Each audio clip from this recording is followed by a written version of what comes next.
America, जिसे पूरी दुनिया लोकतंत्र की सबसे बड़ी मिसाल मानती है, वहां से ऐसा फैसला आया जिसने राजनीति से लेकर अर्थव्यवस्था तक सबको हिलाकर रख दिया। डोनाल्ड ट्रंप, वही शख्स जिन्होंने सत्ता में वापसी के बाद दुनिया भर में टैरिफ का तूफान खड़ा कर दिया था, अब अमेरिकी अदालत के निशाने पर आ गए। अपील्स कोर्ट ने साफ शब्दों में कह दिया कि ट्रंप का लगाया गया ग्लोबल टैरिफ गैरकानूनी है। यानी कि यह फैसला न सिर्फ ट्रंप की राजनीति पर करारा तमाचा है, बल्कि यह पूरी दुनिया के लिए गेम चेंजर साबित हो सकता है। इस फैसले ने अमेरिका की सत्ता के गलियारों में भूचाल ला दिया है और इसका असर भारत जैसे देशों पर बेहद सकारात्मक रूप से पड़ा है। भारत के लिए यह खबर किसी त्योहार से कम नहीं, क्योंकि इसका मतलब है कि भारतीय उद्योगों के ऊपर से एक बड़ा बोझ हट सकता है और अमेरिकी बाजारों में भारत की पकड़ पहले से कहीं ज्यादा मजबूत हो सकती है। दोस्तों, यह वो खबर है जो इतिहास बदल सकती है। अगर आप इसे आधा छोड़ देंगे तो सच से अधूरे रह जाएंगे। पूरा वीडियो देखिए और अगर चाहते हैं कि अगली बार कोई बड़ी खबर आपसे मिस ना हो तो सब्सक्राइब जरूर कर लीजिए। ट्रंप जब सत्ता में लौटे थे तो उनके भाषणों से ही साफ हो गया था कि वह किसी भी कीमत पर अमेरिका को पहले रखेंगे और बाकी दुनिया उनके सामने कोई मायने नहीं रखती।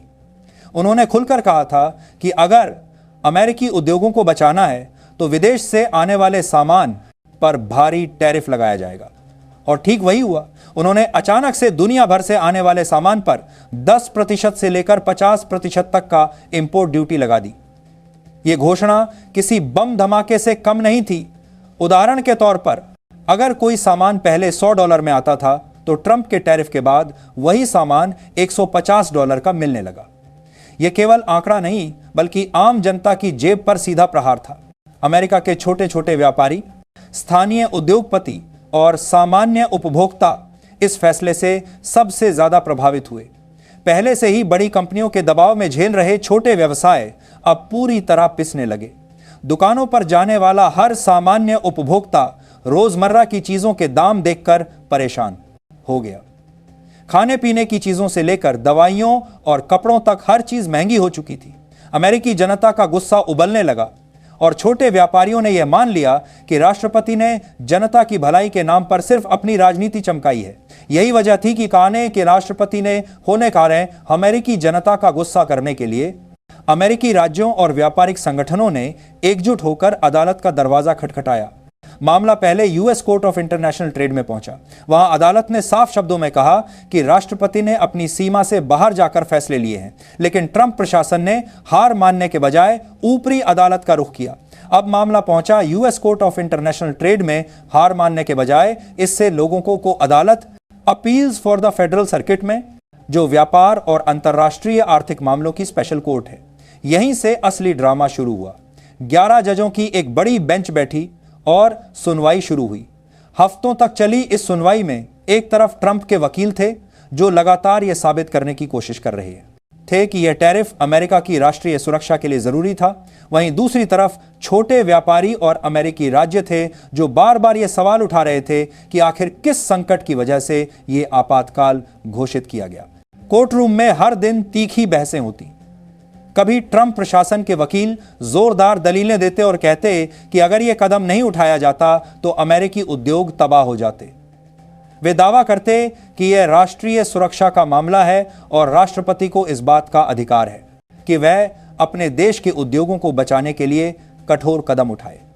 दूसरी तरफ विरोधी पक्ष इस बात पर जोर देता रहा कि अमेरिका में न तो कोई युद्ध चल रहा है, न कोई प्राकृतिक आपदा आई है और न ही ऐसा कोई संकट है जिससे राष्ट्रीय आपातकाल घोषित करना जरूरी हो। यह राष्ट्रपति की खुली मनमानी है जिसने जनता की जेब खाली कर दी और वैश्विक संबंधों को भी खराब कर दिया। कई हफ्तों तक चली सुनवाई के बाद आखिरकार कोर्ट ने अपना ऐतिहासिक फैसला सुनाया। 11 में से 7 जजों ने ट्रंप के खिलाफ राय दी और सिर्फ 4 जज उनके पक्ष में खड़े रहे। कोर्ट ने साफ कहा कि ट्रंप प्रशासन ने 1977 के international emergency economic power act EEPA का गलत इस्तेमाल किया है। यह कानून केवल तभी लागू किया जा सकता है जब सचमुच कोई राष्ट्रीय आपातकाल हो, लेकिन यहां ऐसा कुछ नहीं था। राष्ट्रपति ने खुद ही आपातकाल घोषित किया और दुनिया भर से आने वाले सामान पर मनमाने तरीके से टैरिफ ठोक दिए। कोर्ट ने यह भी कहा कि अब कोई भी अमेरिकी राष्ट्रपति मनमाने ढंग से पूरी दुनिया पर टैरिफ नहीं लगा सकता। इसके लिए संसद यानी कांग्रेस की अनुमति जरूरी होगी। यह फैसला सुनते ही अमेरिकी राजनीति में भूचाल आ गया। ट्रंप समर्थकों ने इसे न्यायपालिका की साजिश बताया तो उनके विरोधियों ने इसे लोकतंत्र की जीत कहा। मीडिया चैनल्स पर बहसें तेज हो गईं। न्यूज़पेपर के पहले पन्ने पर यही खबर छाई रही, लेकिन असली खेल अभी बाकी था, क्योंकि अदालत ने भले ही टैरिफ को अवैध करार दिया हो, लेकिन उन्हें तुरंत वापस नहीं लिया गया। अदालत ने ट्रंप प्रशासन को 45 दिन का समय दिया ताकि वे सुप्रीम कोर्ट में अपील कर सकें। अब नजरें सुप्रीम कोर्ट पर टिकी हैं। अगर वहां भी यही फैसला बरकरार रहता है तो ट्रंप प्रशासन को जनता और कंपनियों से जुलाई 2025 तक वसूले गए करीब 159 बिलियन डॉलर वापस करने होंगे। यह रकम इतनी बड़ी है कि अमेरिकी अर्थव्यवस्था पर इसका सीधा बोझ पड़ेगा। वहीं अगर सुप्रीम कोर्ट ट्रंप के पक्ष में फैसला सुनाता है तो इसका मतलब होगा कि अमेरिकी राष्ट्रपति को असीमित शक्तियां मिल गई हैं। तब वह जब चाहे किसी भी देश पर टैरिफ लगा सकते हैं और दुनिया के पास कोई विकल्प नहीं बचेगा। अब भारत पर आते हैं। ट्रंप ने भारत पर 2 तरह के टैरिफ लगाए थे। पहला रेसिप्रोकल टैरिफ यानी 25% का शुल्क, क्योंकि भारत भी अमेरिका से आने वाले सामान पर शुल्क लगाता है। दूसरा टैरिफ अतिरिक्त था जो रूस से तेल खरीदने की वजह से लगाया गया था। इस केस में सिर्फ रेसिप्रोकल टैरिफ की ही चर्चा हुई, यानी अगर सुप्रीम कोर्ट भी अपील खारिज कर देता है तो भारत से अमेरिका को निर्यात होने वाले सामान पर यह भारी बोझ हट जाएगा। इसका सीधा फायदा भारतीय उद्योगों को होगा। भारत के स्टील, फार्मा, टेक्सटाइल और ऑटोमोबाइल सेक्टर को जबरदस्त बूस्ट मिलेगा। अमेरिकी छोटे व्यवसाय भी खुश होंगे क्योंकि उन्हें भारत से सस्ता रॉ मटेरियल मिलेगा। भारत सरकार ने भले ही इस मामले पर कोई सार्वजनिक बयान न दिया हो, लेकिन आंध्रखाने हर कोई जानता था कि यह फैसला भारत के लिए वरदान साबित होगा। भारत के उद्योग जगत में पहले से ही हलचल मच चुकी है। व्यापारियों और निर्यातकों को लग रहा है कि आने वाले महीनों में उनका कारोबार कई गुना बढ़ जाएगा। मोदी सरकार के लिए ये केवल आर्थिक ही नहीं बल्कि कूटनीतिक जीत भी है, क्योंकि बिना किसी सीधे टकराव के अमेरिका की अदालत का फैसला भारत के पक्ष में आया है। लेकिन इस पूरे मामले का एक और दिलचस्प पहलू है। ट्रंप की टैरिफ पॉलिसी ने भारत और चीन के रिश्तों को भी अप्रत्यक्ष रूप से प्रभावित किया है। प्रधानमंत्री नरेंद्र मोदी जापान यात्रा पूरी करने के बाद अब चीन के दौरे पर जा रहे हैं, जहां वे शंघाई सहयोग संगठन स्को सम्मेलन में हिस्सा लेंगे। यह यात्रा इसलिए भी खास है क्योंकि ट्रंप के फैसले से भारत और चीन दोनों पर दबाव बढ़ा है और अब दोनों देश अमेरिका से दूरी बनाते हुए आपसी सहयोग की तरफ बढ़ सकते हैं। सोचिए, अगर भारत और चीन जैसे 2 बड़े एशियाई देश आर्थिक सहयोग बढ़ाते हैं तो इसका असर पूरे एशिया और दुनिया पर पड़ेगा। यह अमेरिका के लिए कूटनीतिक हार से कम नहीं होगा। ट्रंप के लिए यह मामला केवल टैरिफ तक सीमित नहीं रह गया है।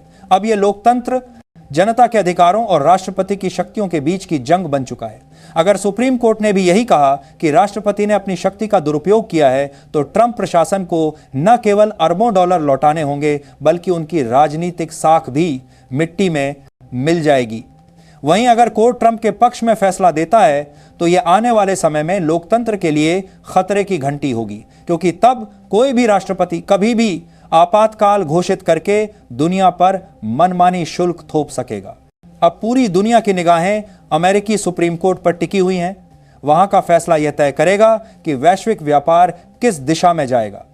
भारत के लिए यह फैसला पहले से ही राहत लेकर आया है, लेकिन अंतिम जीत तभी होगी जब सुप्रीम कोर्ट भी अपील खारिज कर देगा। उस दिन भारत के उद्योग जगत में जश्न और बड़ा होगा और अमेरिकी बाजारों में भारतीय उत्पाद पहले से कहीं ज्यादा ताकत के साथ अपनी जगह बनाएंगे।